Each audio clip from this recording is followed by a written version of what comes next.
Halo sahabat sekalian. Nabi Hanzalah alaihi salam mungkin merupakan salah satu nabi dari ratusan ribu utusan Allah Subhanahu wa Ta'ala yang namanya jarang terdengar di telinga kita. Nabi Hanzalah alaihi salam adalah salah satu nabi yang hidup di zaman Raja Zulkarnain. Nama aslinya adalah Hanzalah bin Sifwan dari Bani Israel. Nabi Hanzalah alaihi salam diutus ke bumi untuk membimbing kaum ras. Ia adalah seorang nabi dan rasul dari Bani Israel keturunan Yahuda, anak keempat dari Nabi Yakub alaihi salam. Al-Quran pernah mengabadikan kisah hancurnya sejumlah kaum. Pada surat Al-Furqan ayat 38 disebutkan selain kaum Ad dan Samud, ada penduduk ras yang dibinasakan. Allah berfirman, "Dan kami binasakan kaum Ad dan Samud dan penduduk ras, dan banyak lagi generasi-generasi di antara kaum-kaum tersebut." Quran Surat Al-Furqan ayat 38. Penduduk ras menetap di tanah Hadramaut dan kota mereka dinamakan dengan Ras. Kota tersebut memiliki berbagai pepohonan, buah-buahan, dan kampung-kampung yang makmur. Di sana tinggal beberapa kelompok dari penduduk ras yang menyembah berhala dan kelompok yang menyembah api. Dalam hadis yang diriwayatkan oleh Sayyidina Ali bin Abi Thalib, dijelaskan bahwa Ashabur Ras adalah sebuah kaum yang menyembah pohon sanaubar dan disebut sebagai Syahdirak atau Raja Pohon.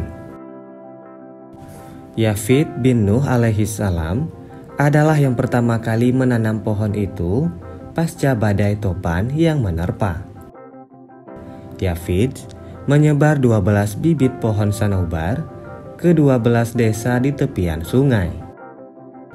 Desa-desa tersebut bernama Oban, Ozar, Di, Bahman, Isfan, Farwadin, Ordibash, Khordad, Murdad, Tir, Mir, dan Syahriwar.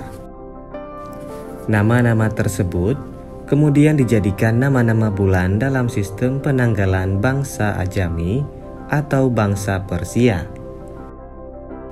Kemudian, mereka menyangka bahwa pusat dari pohon sanaubar yang terdapat mata air yang mengalir itu adalah sumber kehidupan Tuhan yang turun ke muka bumi. Dalam rangka pemujaan, kaum ras mengadakan sebuah perayaan rutin setiap bulannya. Pada hari raya itu, mereka mempersembahkan seserahan berupa daging hewan yang dibakar. Selain itu, mereka juga melarang penduduk beserta hewan ternak untuk meminum dari air sungai di sekitar pohon sanaubar. Kaum ras meyakini bahwa pohon tersebut merupakan hayat al-ilahiyat atau kehidupan ketuhanan, sehingga tidak diperbolehkan siapapun mengganggu kehidupan pohon tersebut. Menurut riwayat, kota yang ditinggali oleh Nabi Hanzalah terdapat sebuah gunung yang bernama Falaj yang menjadi tempat tinggal burung raksasa bernama burung Anqa. Apabila burung tersebut terbang, tubuhnya bisa menutupi sinar matahari. Lehernya panjang seperti unta dan memiliki 4 sayap.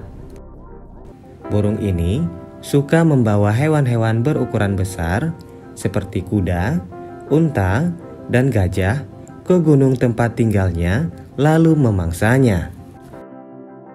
Burung Anqa juga dikisahkan suka memangsa manusia dan membawanya dengan cakar lalu dijadikan makanan untuk anak-anak mereka. Keberadaan burung Anqa membuat kaum ras gelisah. Oleh karena itu, mereka meminta solusi kepada Nabi Hanzalah. Kaum Ras berjanji akan percaya kepada semua dakwah Nabi Hanzalah jika burung tersebut benar-benar mati. Lalu, Nabi Hanzalah berdoa kepada Allah Subhanahu wa Ta'ala agar melenyapkan burung-burung Anqa ini. Hasilnya, seekor demi seekor burung Anqa berjatuhan dari angkasa dan terbakar. Hingga tidak ada lagi burung Anqa yang tersisa di dunia. Setelah itu, Nabi Hanzalah pun memulai dakwahnya kepada kaum Ras. Namun, ternyata kaum Ras malah menentang ajakan Nabi Hanzalah untuk beriman kepada Allah Subhanahu wa Ta'ala. Mereka pun menyebut Nabi Hanzalah sebagai seseorang yang menyesatkan sekaligus kafir. Karena dakwahnya tidak diterima, akhirnya Nabi Hanzalah berdoa kepada Allah Subhanahu wa Ta'ala untuk membuat layu pohon sanaubar yang disembah oleh kaum Ras. Allah Subhanahu wa Ta'ala pun mengabulkan doanya. Pohon sanaubar tiba-tiba layu dan mati. Saat menyaksikan itu, kaum Ras sangat marah dan berkata, "Sesungguhnya lelaki ini telah menyihir Tuhan kita." Mereka pun berniat untuk membunuh Nabi Hanzalah. Mereka ingin Nabi Hanzalah mati dengan tersiksa. Kemudian, mereka pun membuat sebuah sumur yang sangat dalam untuk membuatnya mati karena kelaparan serta kehausan. Setelah mereka menangkap Nabi Hanzalah dan melemparkannya ke dalam sumur yang sudah dibuat, kemudian mereka pun menutupnya dengan batu yang besar. Seorang budak yang beriman kepada Nabi Hanzalah dan kepada Allah pun melihat bagaimana Nabi Hanzalah dimasukkan ke dalam sumur itu. Budak ini tidak bisa mengeluarkan Nabi Hanzalah dari sumur itu. Ia hanya bisa memberi makan Nabi Hanzalah secara diam-diam. Ia melakukannya setiap hari agar Nabi Hanzalah tidak mati kelaparan. Budak ini memberi makan Nabi Hanzalah setiap habis mencari kayu bakar. Di dalam sumur tersebut, Nabi Hanzalah yang makin merintih memohon doa kepada Allah untuk memberi hukuman kepada kaum Ras atas perbuatan yang telah mereka lakukan. Akhirnya, kaum Ras diberikan azab yang sangat pedih oleh Allah Subhanahu wa Ta'ala. Allah mengazab kaum Ras dengan menjadikan mereka batu hitam. Tidak hanya orangnya saja, bahkan pepohonan dan hewan ternak pun berubah menjadi batu hitam. Sahabat Tabipedia, itulah pembahasan tentang burung Anqa, kisah Nabi Hanzalah, sang penakluk burung pemakan manusia. Jika ada hal lain yang ingin dibahas, silakan tulis di kolom komentar. Terima kasih telah menonton video ini, dan sampai bertemu pada video selanjutnya.